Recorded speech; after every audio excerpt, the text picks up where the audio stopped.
Hello friends, welcome to our channel again. তো বন্ধুরা, এই ভিডিওর মধ্যে এখন আমরা কয়েকটা লেটেস্ট আপডেট নিয়ে কথা বলবো।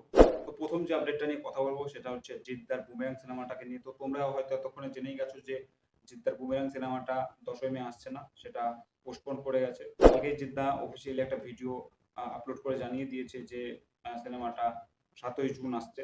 10ই মে থেকে 7ই জুন।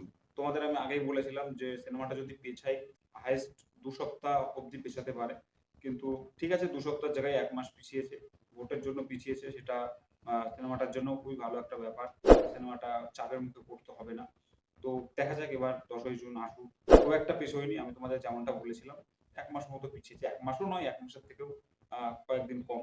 আমার মনে হয় সিনেমাটা পিছিয়ে ভালোই করেছে, কারণ খুবই বড় বাজেটের একটা সিনেমা এবং এখানে খুবই হেভি ভিএফএক্স স্কেল থাকবে। তো দেখা যাক এবার ফাইনালি সিনেমাটা আসুক। দেখা যাক কেমন কি হয়। 1 মাস ওয়েট করো, আর কি করা যাবে। তো এরপর যে আপডেটটা নিয়ে কথা বলবো সেটা হচ্ছে দেবদার খাদানকে নিয়ে। তো খাদানে তো আমরা দেখতে পাচ্ছি মানে শুটিং হচ্ছে এবং সেখানে মানে শুটিং এর যে ফুটেজ গুলো লিক হচ্ছে, তো সেখানে তো আমরা দেখতে পাচ্ছি মানে কি গ্র্যান্ডিওরে শুট করা হচ্ছে এবং কি মানে বিগ স্কেলে সিনেমাটা আনা হচ্ছে। এবং এই সিনেমাটার থেকে যে আপডেটটা উঠে আসছে, এবং এই আপডেটটা অনেকদিন আগেকার, এখানে আমরা যিশু সেনগুপ্তের ছেলেকে জন ভট্টাচার্যকে দেখতে পাবো এবং এখানে কিন্তু মেন ভিলেন হিসেবে আমরা রাজা দত্তকে দেখতে পাবো। ইয়েস, রাজা দত্ত, যিনি কিন্তু মানে অনেকদিন আগেই এই সিনেমাটার সঙ্গে যুক্ত হয়ে গেছিলেন এবং তিনি ফেসবুকে কয়েকটা ডায়লগ পোস্ট করছেন, বা তার যে লুক আমরা দেখতে পাচ্ছি তার ফেসবুক পোস্টে, সেগুলো কিন্তু বেশ ভয়ঙ্কর এবং তাকে দেখে কি লাগছে মানে খুবই ডেঞ্জারাস লুক দিয়েছে। এবং এখানে কিন্তু এই রাজা দত্ত মেন ভিলেন হতে চলেছে খাদান সিনেমার, যেখানে আমরা মানে ছেলেদেবের বিরুদ্ধে আমরা তাকে দেখতে পাবো এবং জন ভট্টাচার্য কিন্তু তার সঙ্গে থাকবে, যেটা আর কি বনি সেনগুপ্তর করার কথা ছিল যে রোলটা, সে করেনি। সে বলেছিল যে এই রোলটা এতটাই ডেঞ্জারাস এবং এতটাই গ্রে শেডেড মানে করতে চায়নি, সেই জন্য। তো তাহলে ভাবো যে এই চরিত্রটা মানে যিশু সেনগুপ্তর ছেলের চরিত্রটা যেটা এখন জন ভট্টাচার্য প্লে করছে, সেটা কতটা ভয়ঙ্কর এবং ডেঞ্জারাস এবং গ্রে শেডেড একটা চরিত্র। তো সেই চরিত্রটা এবং রাজা দত্ত, তো এই দুজনের বিরুদ্ধে কিন্তু আমরা ছেলেদেবকে লড়তে দেখতে পাবো এবং আহ, যে বাবাদেবের যে চরিত্রটা আমরা দেখতে পাবো তার বিরুদ্ধে কিন্তু, বিরুদ্ধে বলবো না, এখানে যিশু সেনগুপ্ত আছে। যিশু সেনগুপ্ত বাবাদেবের বন্ধুর চরিত্র প্লে করবে, কিন্তু যিশু সেনগুপ্তর ক্যারেক্টারটাও কিন্তু গ্রে শেডেড ক্যারেক্টার। বাবাদেবের যে ক্যারেক্টারটা, সে খুবই লয়াল একজন বন্ধু, মানে সমস্ত বিপদে তার বন্ধুর পাশে এসে দাঁড়ায়। এবং বাবাদেবের যে চরিত্রটা, সে কিন্তু একটা পজিশনে থাকবে, একটা লেভেলে থাকবে, একটা মানে পাওয়ারে থাকবে। সেই পাওয়ারটা পাওয়ার জন্য কিন্তু যিশু সেনগুপ্ত সেই ভিলেনিয়াস ক্যারেক্টারটা যিশু সেনগুপ্তর বেরিয়ে আসবে। এই তো বললাম তোমাদের সিনেমার যে ক্যারেক্টার গুলো হতে চলেছে, যে মেন ক্যারেক্টার গুলো আমরা দেখতে পেতে চলেছি, এইগুলো হচ্ছে মেন ক্যারেক্টার। তো এই 4টে মেন ক্যারেক্টার আমরা দেখতে পেতে চলেছি এবং এছাড়াও কিন্তু বাংলা ইন্ডাস্ট্রি থেকে অনেক বড় বড় অভিনেতারা কাজ করছেন। তো দেখা যাক, তাদের চরিত্র সম্পর্কে এখনো কিন্তু তেমন কিছুই জানা যায়নি। তো এই কটা চরিত্র সম্পর্কে আমরা খাদানের থেকে আপডেট পাচ্ছি এখন। এবং রিলিজ ডেট সম্পর্কে যদি কথা বলি, খাদানের রিলিজ ডেট কিন্তু বন্ধুরা পেছোতে চলেছে। ইয়েস, যেমনটা আমরা বিভিন্ন জায়গা থেকে আপডেট পাচ্ছিলাম যে জুন মাসে কিন্তু খাদান রিলিজ করতে চলেছে, কিন্তু এখন শোনা যাচ্ছে জুন মাসে কিন্তু খাদান আসবে না, খাদান কিন্তু পিছিয়ে যাবে। এবং পিছিয়ে কতদূর পেছোবে সেটা আমরা জানি না। তো দেখা যাক এবার। আগস্টে তো পুষ্পা আসছে। তো দেখা যাক, যদি আগস্টে আসে তবে ক্ল্যাশ হবে। তো জানি না কতদূর কি পেছোবে, তবে এটাই শোনা যাচ্ছে জুন মাসে কিন্তু রিলিজ করবে না। তো এরপর যে আপডেটটা নিয়ে কথা বলবো সেটা হচ্ছে তুফানকে নিয়ে।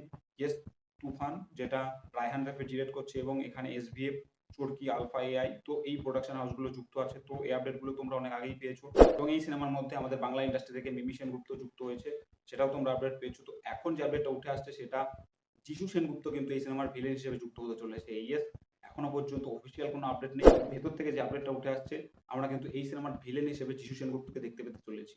এবং এই সিনেমার শুটিং কিন্তু খুব শীঘ্রই শুরু হতে চলেছে রামোজি ফিল্ম সিটিতে। দেখা যাক এবার এই সিনেমাটা কেমন কি হয়। অবশ্যই এই সিনেমাটা খুবই বড় আকারে একটা সিনেমা হতে চলেছে, এমনটা কিন্তু আপডেট উঠে আসছে। খুবই বিগ স্কেলের একটা সিনেমা হবে। তো দেখা যাক। তো এরপর যে আপডেটটা নিয়ে কথা বলবো সেটাও বাংলাদেশের একটা প্রজেক্ট এবং হইচইয়ের আন্ডারে ভিকি জাহেদ প্রথমবার কাজ করছে। ইয়েস, ভিকি জাহেদ এবং তার সঙ্গে সঙ্গে বাংলাদেশের সবচেয়ে বড় মুখ চঞ্চল চৌধুরী, তিনি কিন্তু ভিকি জাহেদের সঙ্গে প্রথম কোলাবোরেট করছেন। ইয়েস, ভিকি জাহেদের সঙ্গে চঞ্চল চৌধুরীর প্রথম কোলাবোরেশন এবং ভিকি জাহেদের সঙ্গে হইচইয়ের প্রথম কোলাবোরেশন। দেখা যাক এই প্রজেক্টটা কেমন হয়। এবং এই প্রজেক্টটার নাম হতে চলেছে কিন্তু রুমি। তো ভিকি জায়েদ আমার খুবই পছন্দের একজন পরিচালক এবং সেই সঙ্গে সঙ্গে চঞ্চল চৌধুরীও কিন্তু আমার খুবই পছন্দের একজন অভিনেতা। তো তো এই প্রজেক্টটাকে নিয়ে কিন্তু আমি মুখিয়ে থাকবো। তো দেখা যাক ফাইনালি আমরা কবে দেখতে পাই। তো এরপর যে আপডেটটা নিয়ে কথা বলব সেটা হচ্ছে রকিং স্টার ইয়াশের যে নেক্সট প্রজেক্ট টক্সিক। তো এই প্রজেক্টটার মধ্যে আমরা যে শুনতে পাচ্ছিলাম যে কারিনা কাপুর একটা রোল প্লে করতে চলেছে। তো এখন শোনা যাচ্ছে কারিনা কাপুর কিন্তু এই রোলটা প্লে করবে না এবং তাকে কখনো অ্যাপ্রোচই করা হয়নি। এটা জাস্ট একটা রিউমার ছিল। এখন শোনা যাচ্ছে এই প্রজেক্টটাতে আমরা কিয়ারা আদবানিকে দেখতে পাবো। তো দেখা যাক অন স্ক্রিন কিয়ারা আদবানি এবং রকিং স্টার ইয়াশকে কেমন লাগে। তো এই সিনেমাটা দেখার জন্য কিন্তু আমি বসে আছি। রকিং স্টার ইয়াশের নেক্সট প্রজেক্ট দেখা যাক সিনেমাটা কেমন হয়। জিতু মোহন দাস ডিরেক্ট করছে। দেখা যাক ফাইনালি প্রজেক্টের আউটপুটটা কেমন আসে। তো এরপর যে আপডেটটাকে নিয়ে কথা বলবো সেটা হচ্ছে ঋত্বিক রোশনের ওয়াট টু সিনেমাটাকে নিয়ে।